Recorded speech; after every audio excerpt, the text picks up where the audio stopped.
Iran America युद्धात हजारो लोक मरतात, शहरं उद्ध्वस्त होतात, जगभर तेलाचे दर वाढतात आणि मग अचानक घोषणा होते ती युद्धबंदीची. सगळ्यांना वाटतं आता संकट संपलं, पण अवघ्या काही आठवड्यात पुन्हा मिसाईलचे स्फोट सुरू होतात, पुन्हा हवाई हल्ले होतात आणि पुन्हा जग एका मोठ्या युद्धाच्या उंबरठ्यावर येऊन उभं राहतं.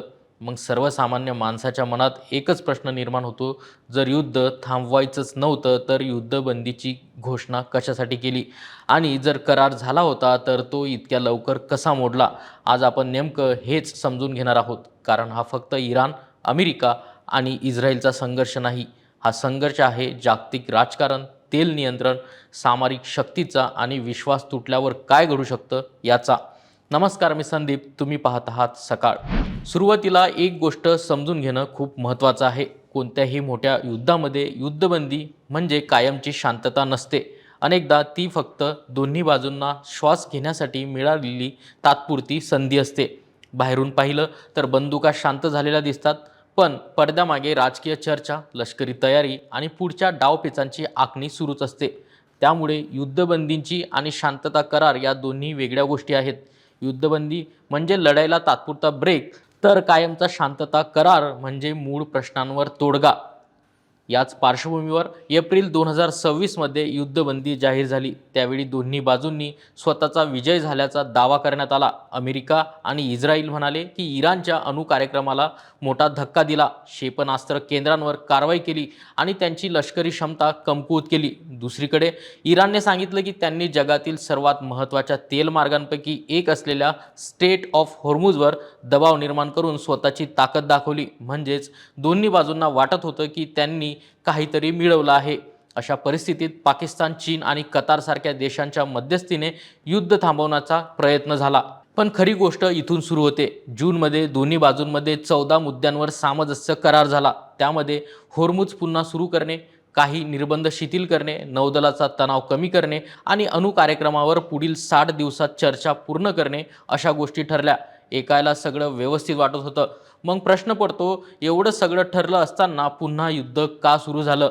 याचं पहिलं आणि सर्वात मोठं कारण म्हणजे स्ट्रेट ऑफ हॉर्मुझ. जगातील मोठ्या प्रमाणावर तेल या समुद्री मार्गातून जातं. कल्पना करा, तुमच्या शहरात जाणारा एकच मुख्य पूल असेल आणि तो बंद झाला तर संपूर्ण वाहतूक ठप्प होईल. हॉर्मुझचं महत्त्व याहूनही कमी नाही. जगातील मोठा तेल पुरवठा या अरुंद समुद्री मार्गातून जात असल्यामुळे इथे निर्माण होणारा तणाव थेट जागतिक अर्थव्यवस्थेवर परिणाम करतो. त्यामुळे इराणला हा मार्ग आपल्या सुरक्षेचा आणि दबाव निर्माण करण्याचा महत्त्वाचा पर्याय वाटतो. तर अमेरिका आणि तिचे सहयोगी म्हणतात की हा आंतरराष्ट्रीय समुद्री मार्ग आहे आणि तो कोणाच्याही नियंत्रणाखाली नसावा. म्हणजेच हा वाद फक्त समुद्राचा नाही, तर जागतिक व्यापारावर नियंत्रण कोणाचं असणार याचा आहे. आता तुम्हाला वाटत असेल की करारामध्ये याचा उल्लेख होता, मग अडचण कुठे आली? इथेच अविश्वास समोर येतो. इराणने काही जहाजांसाठी पूर्व परवानगी आणि सुरक्षा शुल्काची अट घातली. त्याचं म्हणणं होतं की हा त्यांचा सुरक्षेचा अधिकार आहे. अमेरिकेने याकडे करारभंग म्हणून पाहिलं आणि काही व्यापारी जहाजांवर हल्ला झाल्याचा आरोप केला. त्यानंतर अमेरिकेने मोठ्या प्रमाणावर कारवाई केली. म्हणजेच दोन्ही बाजूंनी एकाच घटनेकडे पूर्णपणे वेगळ्या नजरेनं पाहिलं गेलं. पण हा वाद फक्त जहाजांचा नव्हता. यामागे अनेक दशकांचा अविश्वास दडलेला होता. इराणचं म्हणणं आहे की अमेरिकेने निर्बंध पूर्णपणे हटवले नाहीत, लष्करी दबाव कायम ठेवला आणि कराराचे नियम पाळले नाहीत.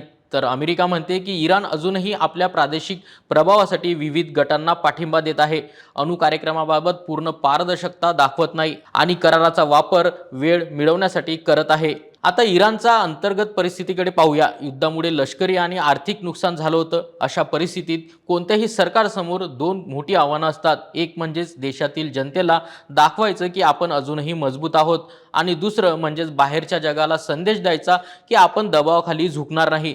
त्यामुळे हॉर्मुझ सारख्या रणनीतिक ठिकाणावर नियंत्रण दाखवणं हे केवळ लष्करी नव्हे तर राजकीय दृष्ट्याही महत्त्वाचं ठरतं. दुसऱ्या बाजूला इस्रायलची भूमिका देखील वेगळी आहे. त्यांच्या दृष्टीने केवळ तात्पुरता करार पुरेसा नाही, भविष्यात पुन्हा धोका निर्माण होऊ नये म्हणून इराणच्या अणु आणि क्षेपणास्त्र क्षमतांवर कायमस्वरूपी मर्यादा याव्यात, त्यांची अशी भूमिका आहे. त्यामुळे युद्धबंदी झाली तरी सुरक्षा विषयक चिंता कायम राहिल्या.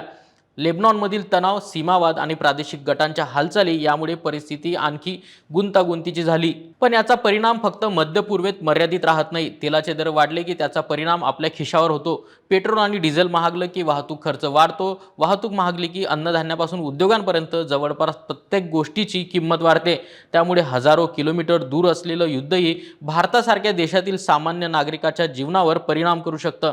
म्हणूनच जगभरातील सरकार या संघर्षाकडे फक्त सुरक्षा नव्हे तर आर्थिक स्थैर्याच्या दृष्टीनेही पाहतात.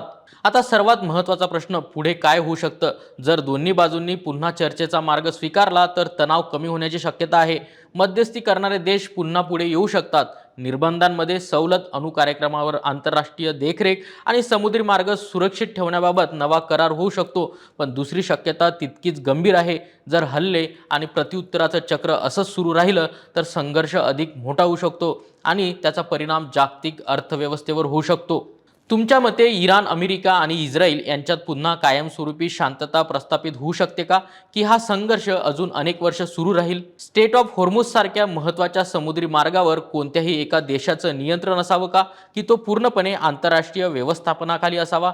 तुमचं मत काय? या संघर्षामध्ये तुम्हाला कोणता मुद्दा सर्वात महत्त्वाचा वाटतो? अणुकार्यक्रम, तेल आणि व्यापार, प्रादेशिक राजकारण की दोन्ही बाजूंमधला अविश्वास?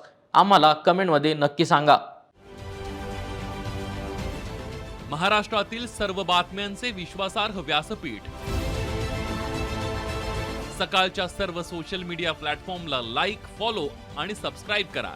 तसंच सर्व नोटिफिकेशनसाठी बेल आयकॉन प्रेस करायला विसरू नका.